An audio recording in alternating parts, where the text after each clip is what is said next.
afternoon, everyone. My name is Blake Ruine. I'm an independent curator in New York and New England. I'm a member of the Association of Art Museum Curators, or AAMC, as well as their Professional Development Committee, whose job is to create opportunities for colleagues to share and discuss best practices, tough questions, or innovations in the curatorial field.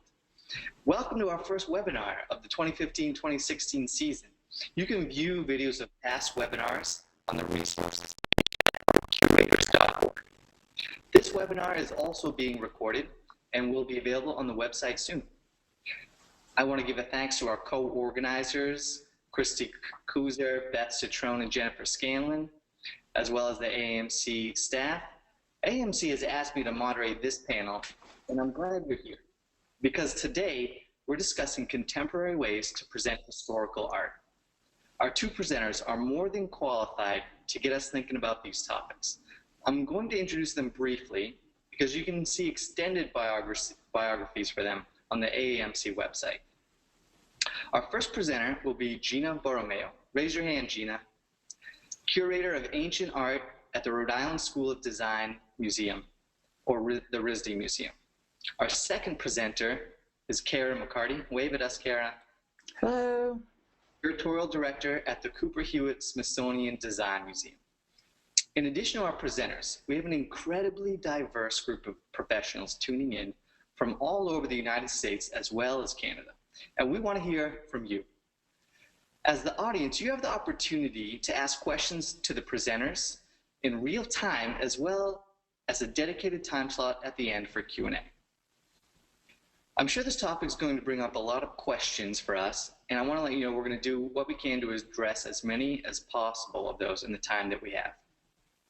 Our objective today is to share some of the thinking about how we present historical art in fresh ways in order to hold on to the history and culture that got us to where we are today, and how to hold on to it going forward. If we look at museums, universities, and the art market, we'll see evidence that interest in contemporary art is surging.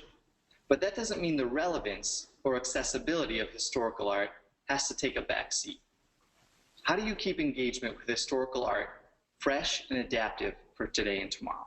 Before we hear from our presenters, I want to start off with a question presented to both of them. In briefly, just a minute, Gina and Cara, tell us why making historical art relevant for today is important to you.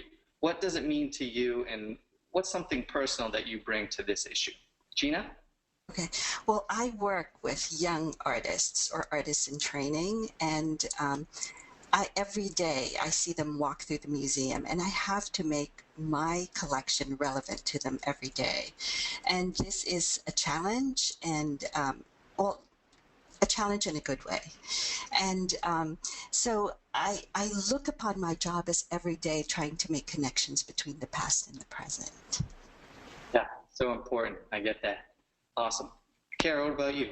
How do we why is it important to you to make historical art contemporary? Well, in spite of what some people might think, we really are a continuum, and many ideas today are really ways of rethinking past ideas, past techniques. And one of the great values, I think, of museums is that we can help our visitors see the world in a much better way, much richer way. And that's what our collections really do. And ways that we can bring them alive, make them feel relevant to our visitors, so that when they leave the museum and look at the world, they start questioning it, appreciating it, seeing things that they've never seen before. And one of the things that confirmed that was when we met with some designers before we started our renovation, and they all talked about what design was. And design is really about making connections. So I think as a design museum, that's what we try to address every time we do any type of installation. I love that idea of questions and connections, something important in both the academic environment, but also people just questioning what they see in museums. Now we're going to hear a little bit of how each of our presenters has used those techniques and more in their own work. Gina, take it away. Okay. Let's see, sorry.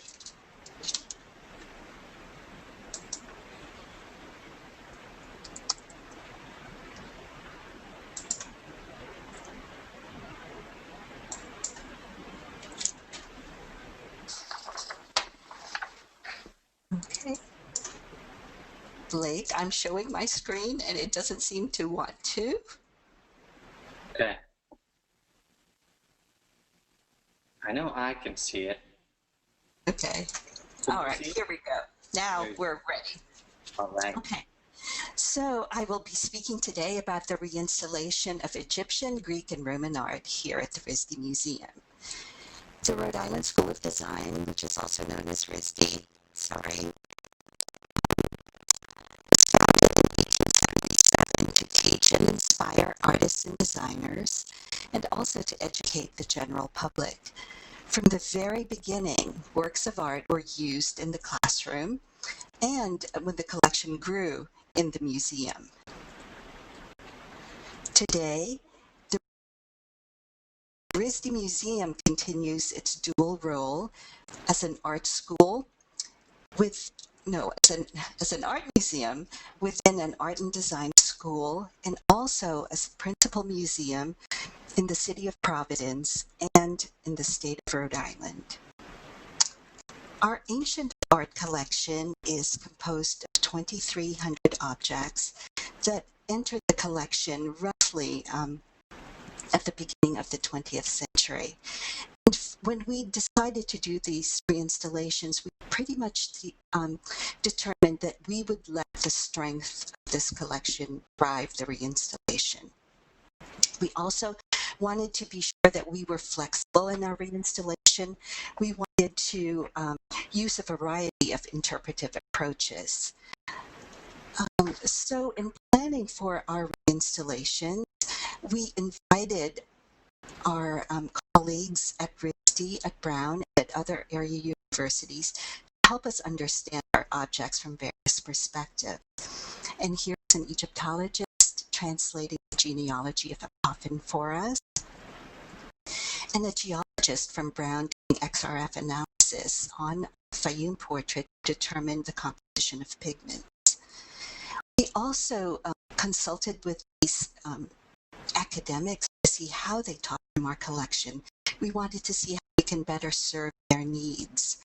We conducted focus groups and audience surveys, including asking our visitors to fill out meaning maps, as this one you see on the screen, because we wanted to know how much our audience knew about ancient art. And in the case of this person, they seem to know a whole lot.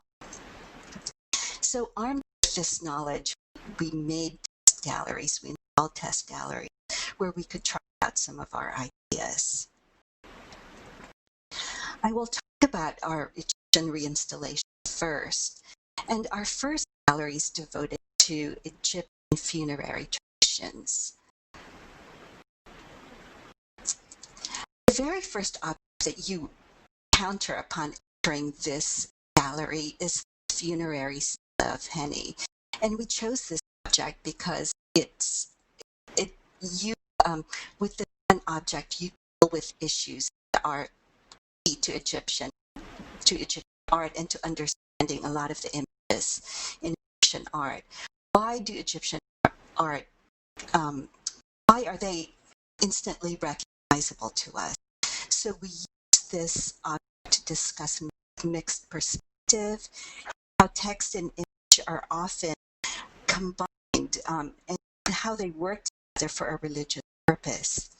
We also offer to visitors two different audios, one from the perspective of a scholar and one from a maker. So this object, you can hear an Egyptologist analyzing the hieroglyphic inscription, or you can hear an illustrator talking about the juxtaposition of text and image as it relates to this relief, and also to his work as a comic book illustrator. We also selected certain objects around which we could build interpretive thematic themes. And for this funerary gallery, we selected this Ptolemaic mummy and his coffin. You can see from the slide that we installed the objects very close to the ground to allow our school children, we have 10,000 of them visiting the museum every year, to be able to see the object closely as possible.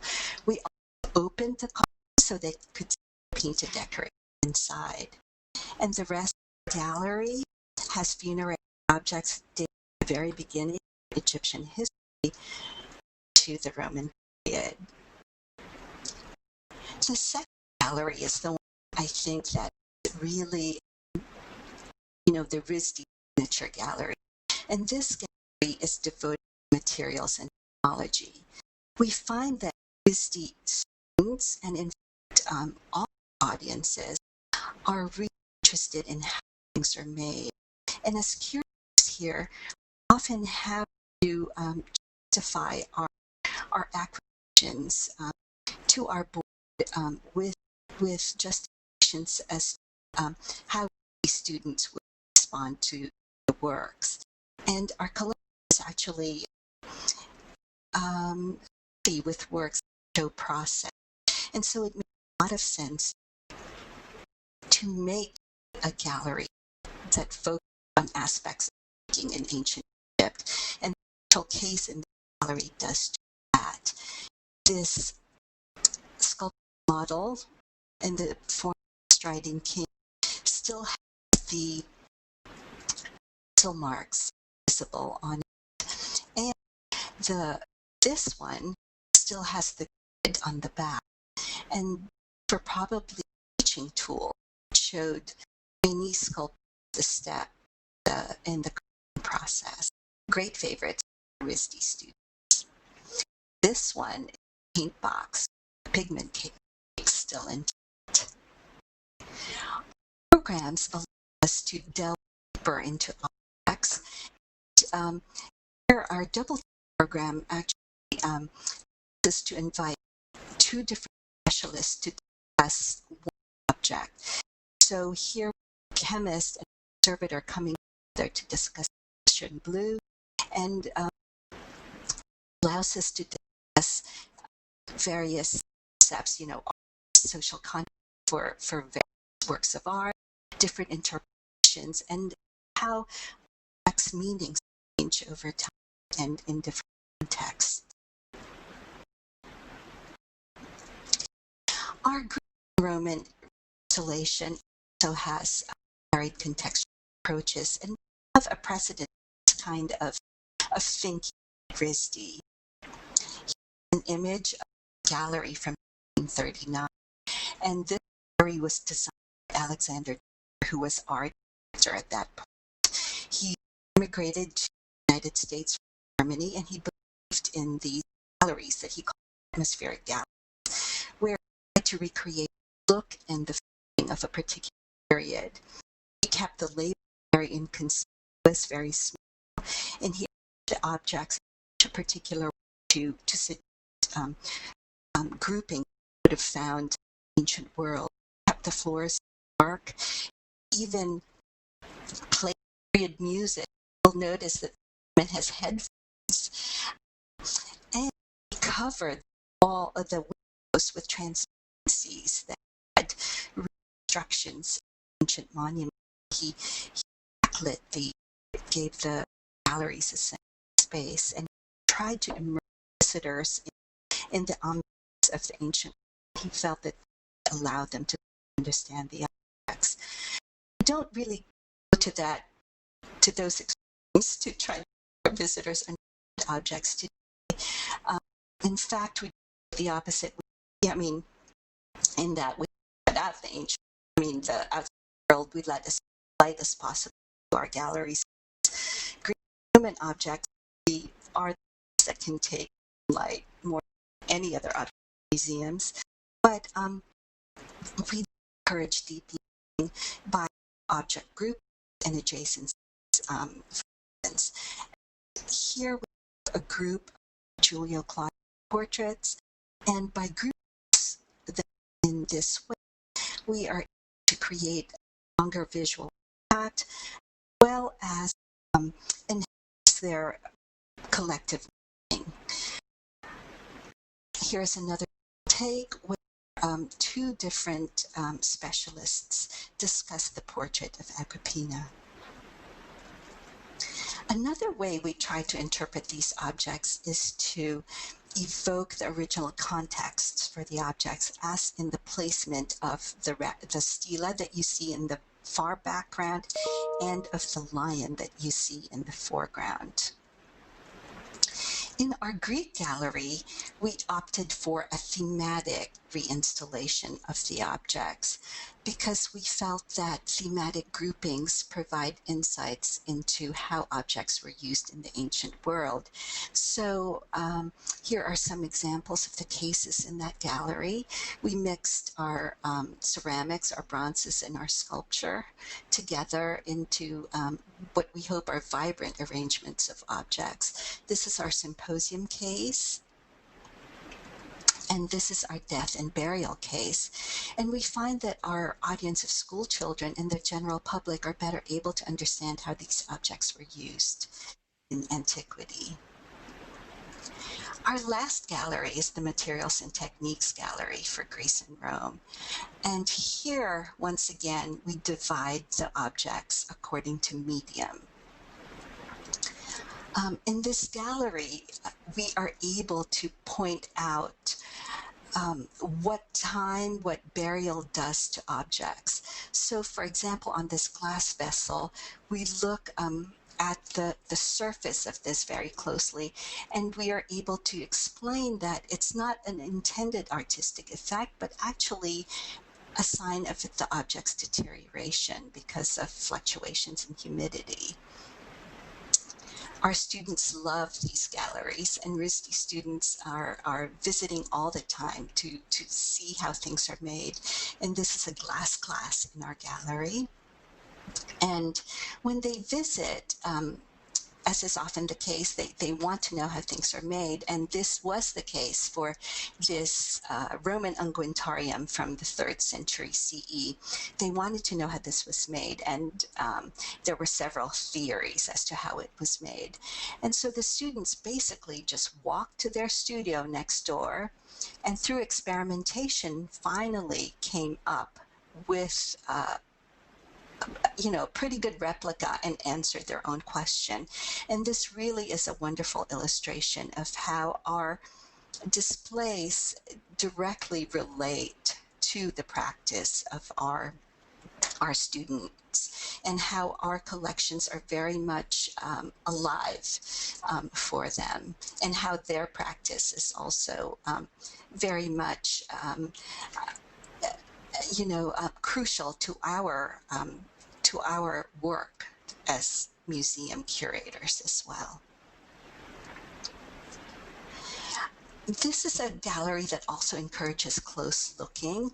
Through a video program, we're able to provide very close-up images of objects, and along with a narration provided by a contemporary artist. And this is an object that is 3 inches long at most, and a contemporary metal artist talks about the incredibly ornate decoration on this, the granulation, the thousands of little golden balls that cover it. And it is a wonderful way to see details that you would not see with the naked eye. As I said, it is a gallery that allows us to connect past to present, and at RISD this is particularly important. So we have a case where we feature a contemporary artist working in a medium known from antiquity, and at the present time, Beth Lippman is featured, and in the artist most recently in the gallery is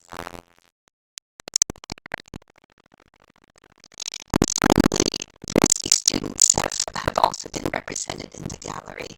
One of the suggestions that kept popping up during our focus groups was, we need more seats in your galleries. So we listened, and the furniture design department decided to have a course called Museum Seating. And RISD students designed objects for the Greek and Roman galleries that were inspired by works in the galleries. And this is one of 2 winning designs. Scott Bailey's bench here evokes the waves of the Aegean Sea and the lightness and airiness of the Roman gallery on a sunny day. The legs of his bench also evokes the shape of a Greek lekythos. Andrew Copp's bench, on the other hand, evokes the sweeping curve and also the patina of a Roman bronze strigil that is on view in the galleries. And so with these benches, we really come full circle where the work of current students are really in dialogue with works from the past. And I think our approach of trying to engage our core audience of RISD students and trying to make art and their process more understandable to our audience really works to our advantage because it encourages close looking, and by doing so, we make these ancient objects more understandable to our general public as well. Thank you. Gina, that was fantastic. If anybody else out there watching is like me, we wish we were in Providence right now so we could walk through the galleries and see those in person. A couple of things came to mind that really piqued my interest. One thing you mentioned was the use of multiple perspectives at once to engage with an object or an idea. For example, a scholar or an Egyptologist giving their take on an object, in addition to someone like an illustrator, a maker, an artist who gave another perspective on their topic. What is it that you find having multiple perspectives brings to the situation? Well, I think that you begin to realize that there are various ways to understand objects, that there are really multiple ways to tackle a work of art. And I think, and this is really exemplified in the way that we approach the collection and our willingness to be flexible in our approach. And I think we are very much conscious of the fact that we have a variety of audiences at work here. You know, we have school children, we have artists, we have the general public, and we wanted to be able to reach all of them. And it's that, and it's also that by doing this, we're able to offer a more nuanced interpretation of an object. Excellent. And now, another question I have to piggyback off of that. And if you have any questions, feel free to jump in. Another question I had to piggyback off of that is, we're bringing in multiple perspectives at once. Has it ever happened, or if it did, how did you, or how would you if it did? You had those two perspectives offering competing opinions. Has that ever provided some kind of value insight, or you sought after that in any situation? Well, actually, I think that might be coming up very soon. It will be, maybe we should have a conversation after this. Coming in November is a double take on our mummy and and basically whether it, the ethics of displaying human remains in a museum will be coming up, and I know that this will be a controversial topic. So stay tuned. So in the past we have not had many I would say many controversies, but it's good to have discussions. Sure.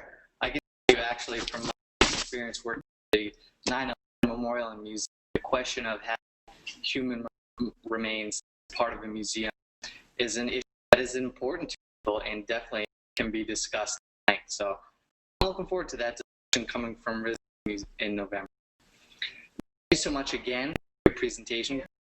I'm going to turn it over to Cara, unless Cara, you have questions about Gina's presentation? No, thoroughly enjoyed it. Thank you. As I turn over to Cara, I just want to highlight the difference in what their two presentations will talk about. Gina's approach and the one that she used at RISD, a lot of materials-based, keeping in mind the community, a lot of makers, artists. Other approach we can bring to contemporary ways to present historical art are things like using contemporary artists to dialogue with a collection, or using events that programming that museum come up with, including members of the community, with architects or other professionals or somebody in the artistic creative thinking, to bring them in, to have them create something new by the basis of them. So with that, we'll talk a lot more about it in detail from Cara, and thanks for your time.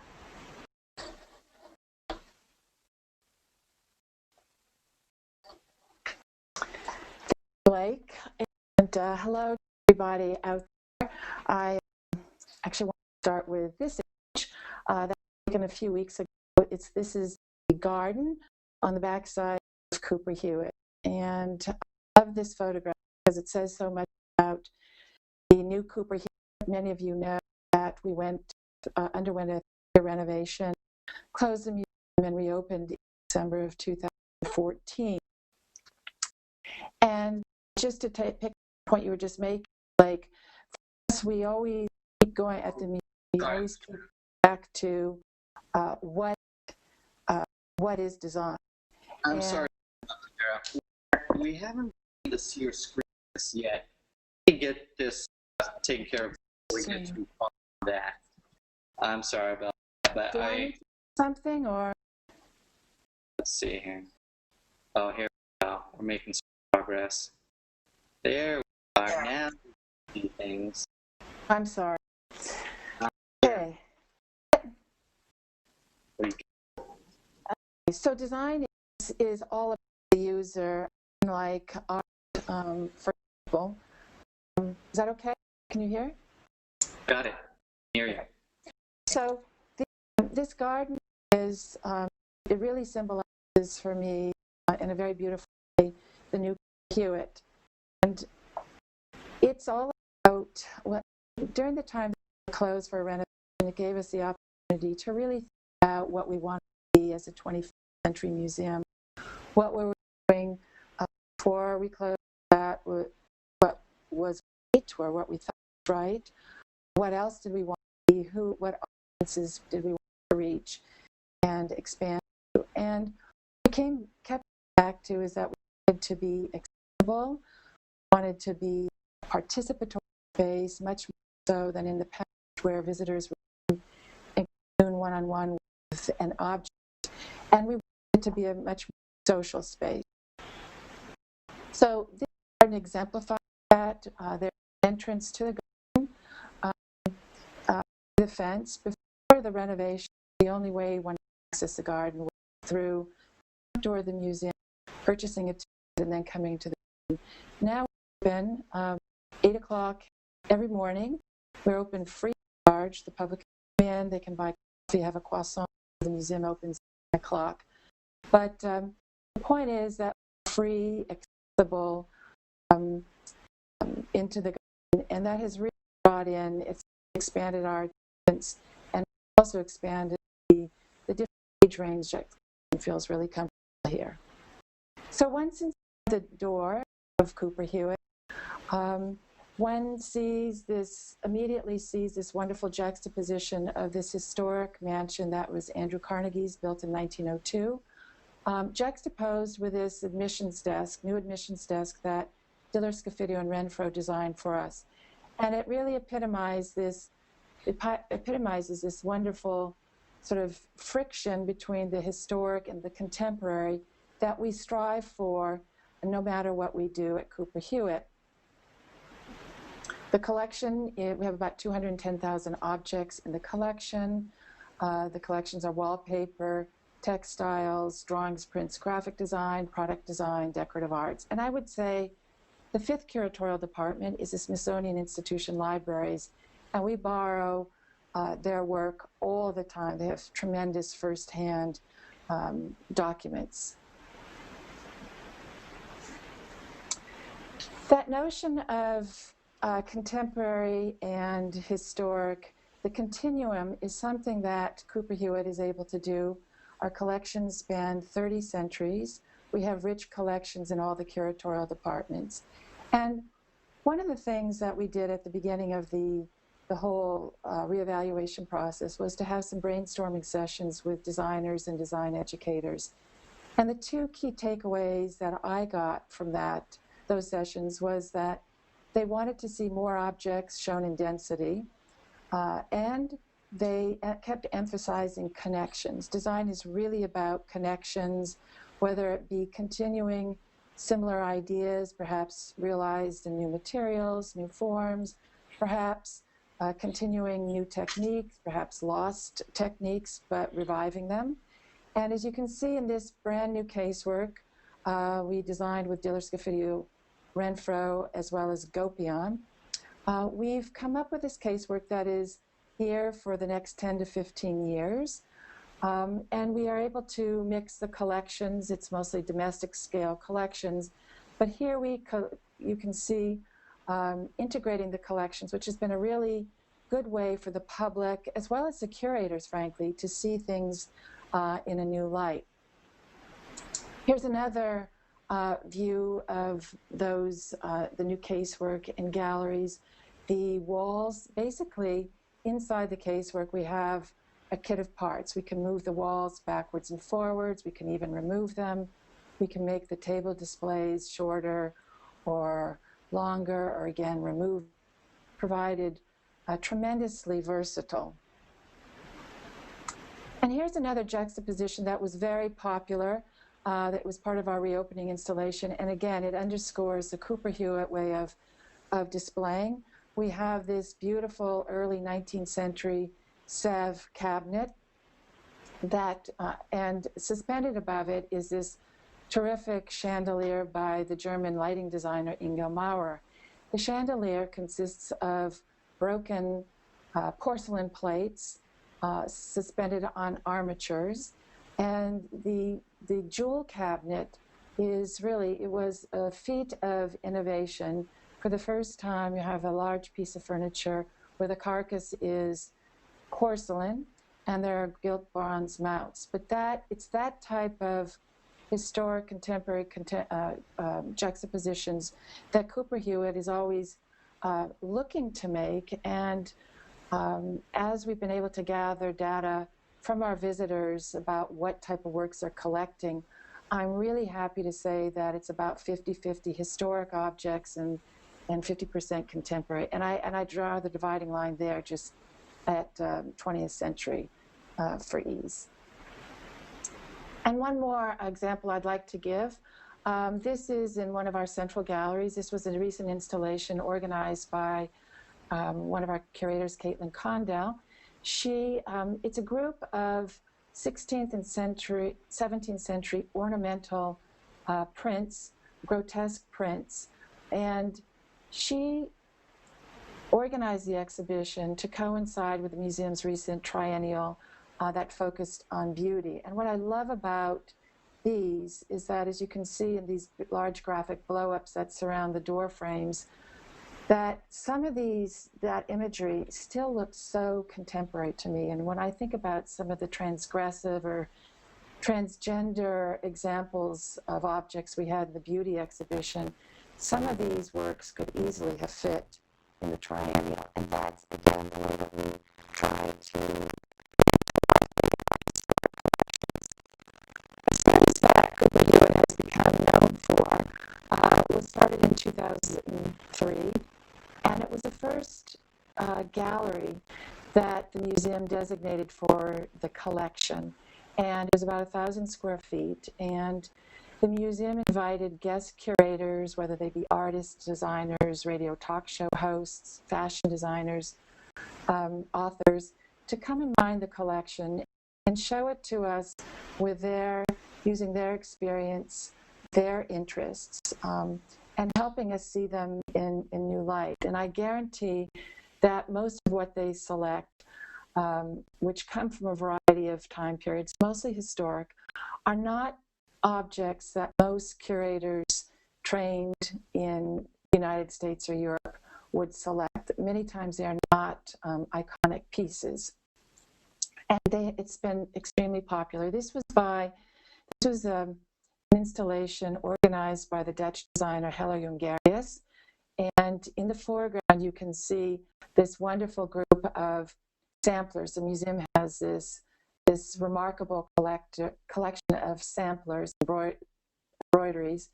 And Helle selected them. She specified the archival boxes that we're displaying them in. And then in the background, you see this wonderful series of textiles that she made that were inspired by samplers. And what interested her was she was very interested in textiles. She was interested in the learning process that comes from the repetition of certain types of work, the repetition of forms that one often finds in samplers, the interested in women's work, and also transition from handwork to industrial production. Another example from the series was this installation by the Nigerian-British artist Yinka Shonibare. And for this installation, his theme was travel. And he selected a group of about 50 works from the collection that really addressed travel, whether they be bird cages for transporting your birds, or trains, or a number of other objects, mostly historic. He then created these two sculptures who were honoring Sarah and Eleanor Hewitt, the two sisters who founded and built up the core of the museum's collection. And it really addresses his theme, Shonibare's theme, cultural dissemination and colonialism that many of you, I'm sure, are familiar with. And of course, you see the sort of super African batik fabrics that he clothed sculptures with. Another installation was by the Brazilian brothers, the Campana brothers, and they were interested. You can see it's a very different assortment of works that they collected. In the background are some chairs from the museum's collection. In the center case are pieces of jewelry from the collection. In the foreground are some of the wonderful books from the Smithsonian Institution libraries. And what was really interesting about this installation is that they, at this point in their work, were interested in interwoven and interlacing. So as soon as I say that, it explains the selection of the horn chair and the twig chair, the jewelry made of human hair, and then, as inspiration, this is a piece. This is a chair that they made. A series of them. They gave one to us for the museum's collection. So again, illustrating the theme of interwoven, interweaving, and the plastic pieces are all works that they found along the beaches in Rio. Another interesting installation was by the Pakistani artist Shadi Sikandar, who was trained in the traditional miniature painting technique.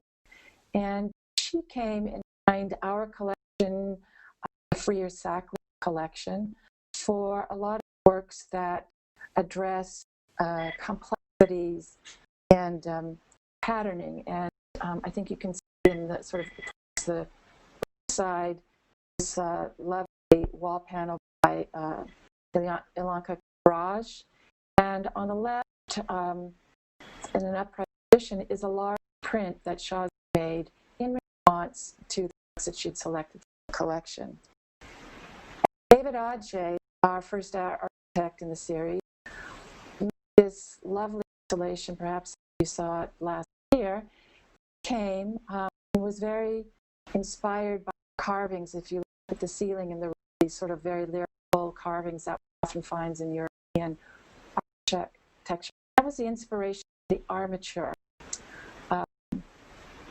he designed. And then he made a beeline for the African textiles in the museum's collection. And we had rarely shown these, so it was a wonderful opportunity to expose these textiles. And he chose to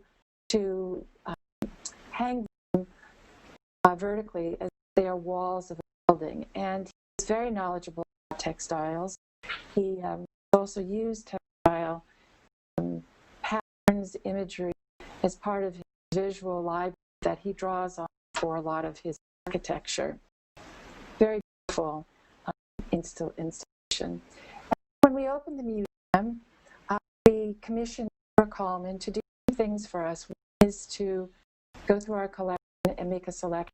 And she was very interested in making an installation that addresses the life cycle. And so a few are props from her personal collection, many from the museum's collection. But in addition to this, and by the way, that handwriting you see on the pedestal front is hers. She wanted to handwrite all of the labels. She made this. She wrote and illustrated a lovely children's book for us, all work from the museum's collection, and it's called A to Zag.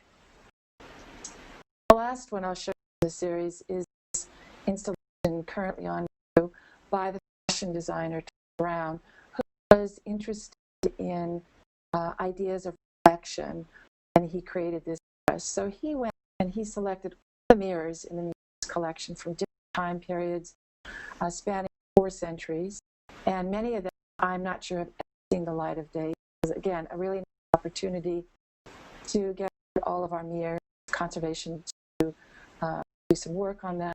And they are hung on a wallpaper the museum had recently acquired. So another really nice way to expose position. Another point I want to touch on in the new Hewitt is the notion of technology, which we're all grappling with as museums.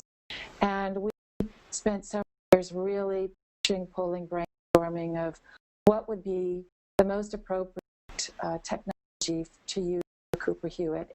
Technology, we opted to go for something other than apps because we really wanted to use a technology that we could keep building on time. And as we all know, it's a considerable investment.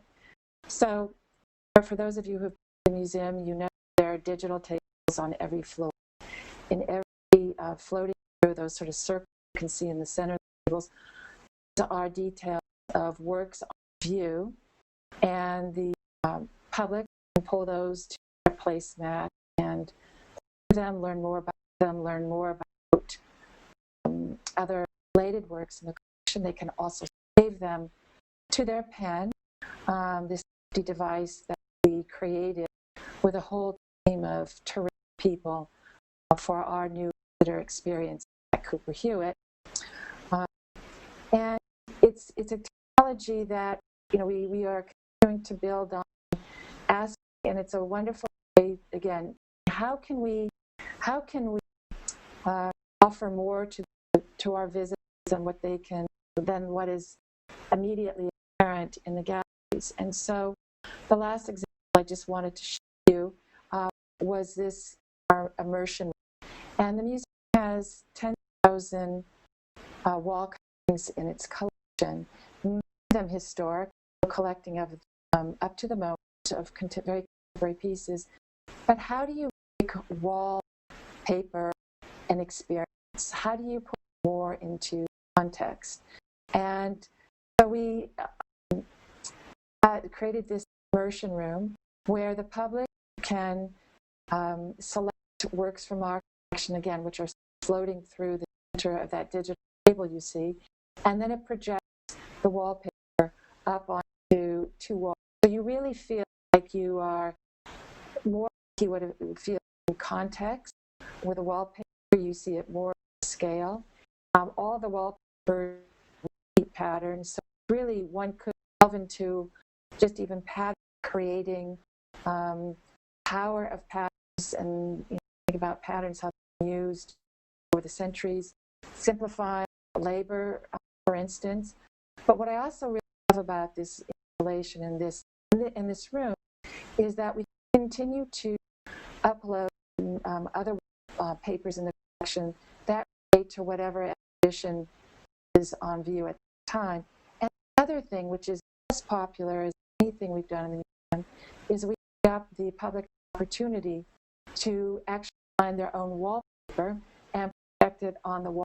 And talking about empowering the visitor, which was our goal, is to empower them to think like designers, is it makes one feel good. I see a lot of people who just write their name up and it looks good. Nothing looks bad, it all looks good, and it's a very positive human experience for visitors. With that, I will end my presentation. Thank you so much. I love those examples of the use of technology, but also the contemporary arts collecting the contemporary wallpaper, how artists like Tom Brown, designers like Tom Brown are using it and get into exhibitions that they're working on with you. And actually, the question I have that stems from that is, as a curator, from your perspective, what are the challenges of bringing in contemporary artists to kind of reimagine a collection? Is it something like give them too much leeway and they'll say, oh, maybe I want to, break the 19th century music or do an idea on 10 years of bad luck? Or is it something totally unexpected in your experience, challenges like those?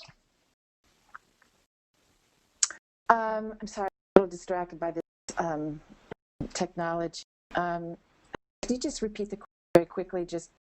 I heard this half. No problem. So, in your experience as a curator, what are the challenges to working with contemporary artists and invite them to work with historical collections? Oh, well, it is a lot of fun. I mean, the challenge, here they're not, when they go into our collection, it's like a kid in the candy store. And the biggest challenge is how to limit the number of objects they select to be able to fit that one gallery about 1,000 square feet. That's really the biggest challenge we have had thus far.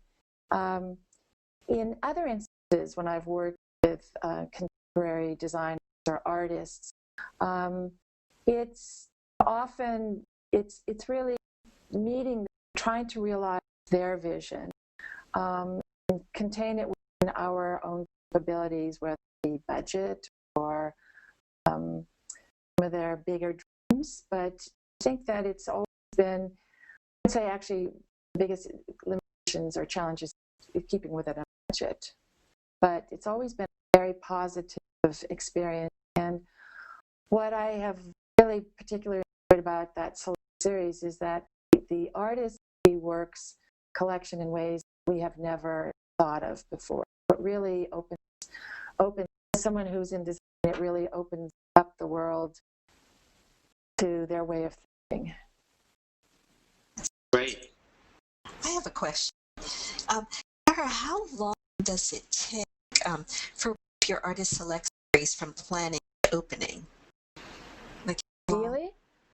Well, we have 2 years, sort of off and on, but it often settles down to about 12 to 15 months by the time. And frequently that challenge is more just trying to accommodate their schedules and having them come in and see the objects in our storage, and then have several rounds. They might have one idea, they start seeing things in the collection, and they veer off into some other area. And so curators are all there for the first sessions to really hear what the artist wants, or the curator, and then next round that they bring out other objects for them. It's a quick turn. 15 months. Now, these have been great ideas, giving us food for thought. We have just a little less than 10 minutes left. I have a couple more questions I'd love to throw out there and hear both of your takes. But I want to direct this to the audience. We've got a little less than 10 minutes. If you want to send in some questions, do so now. It applies directed to the specific presenter that it's for. We'll be glad to take your questions and get your answers right here before we log off. As we're waiting for some audience questions, something that I heard during the presentation, Cara, maybe think of something that Gina said in her presentation, and I'd love to hear your take on this, Gina, if there's overlap. Cara, you said that one of your tactics is inviting everybody into the museum, those especially who might not see themselves as makers or artistic or having creativity, and you're inviting them to teach that out of them, to become makers, design their own wallpaper, and just write their name. And Gina, I know your community, the mission of your museum is very intent on reaching that area, those demographic in Rhode Island and Providence and beyond. And you bring in the makers and the artists and ask for their opinion and even have them make artwork. Is there any kind of relationship or focus on bringing people who are not already artists or in the community, just regular museum goers, and getting them to think about themselves in these creative ways? Yes, definitely is. We have a lot of making art in the gallery programs throughout the week, in fact, even on weekends. And these often occur during hours when the museum is free to the public. And so it is a way for people to enjoy making art in a very stress-free situation. It's often when there's a lot of other things going on, such as live music going on in the museum, or there's another opening going on. So it's a low-key time for them to try out ways of drawing class, for instance, Roman gallery, or a collage making class elsewhere. So yes, encourage them to try their hand at it, but I would love an immersion room here.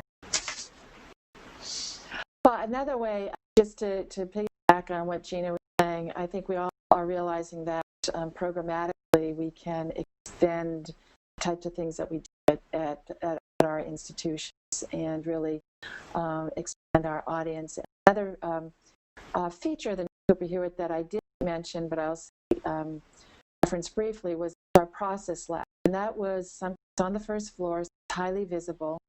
But that was an outgrowth of the brainstorming sessions we had when we were wanting to thinking about what the Cooper Hewitt could be.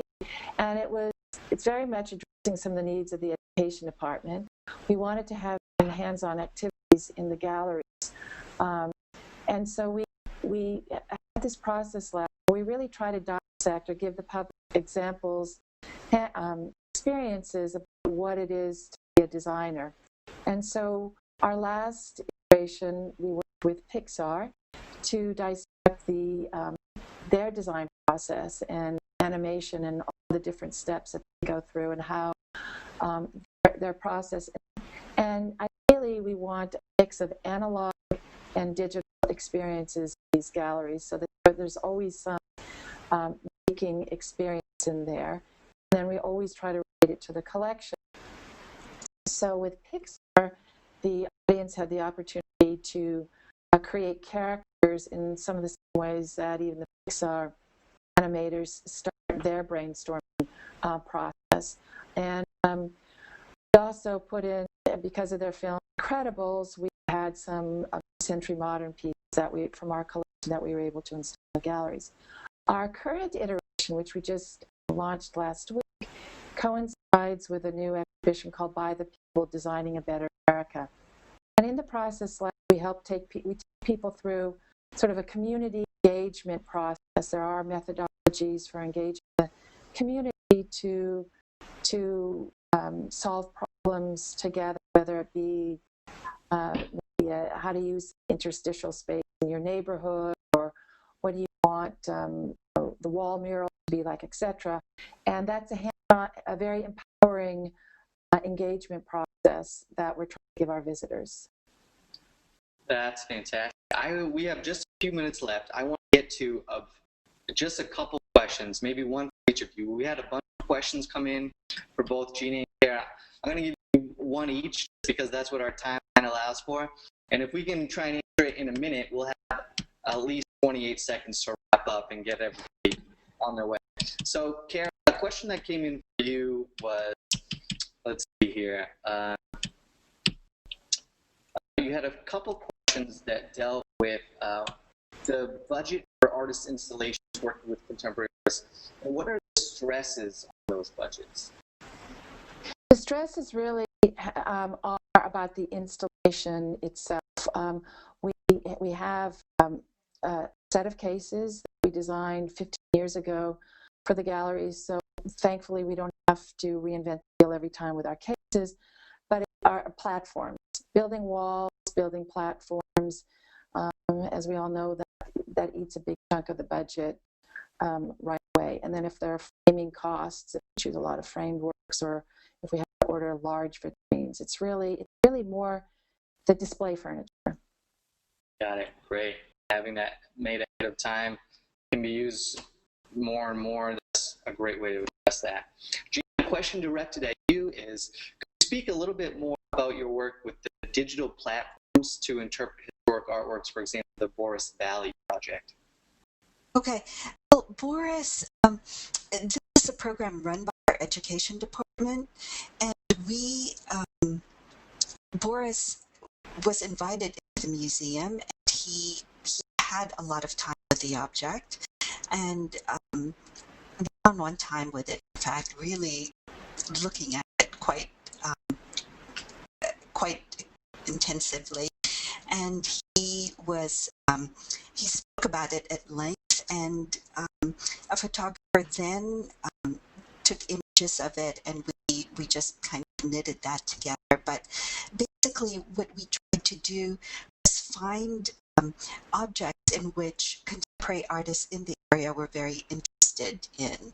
So we invited them to the museum, gave them, basically it's like they were mining the collection as well, looking for, we asked them what they were interested in, so they would be invested in this program. So then we edited it down to about 3 minutes. We wanted their particular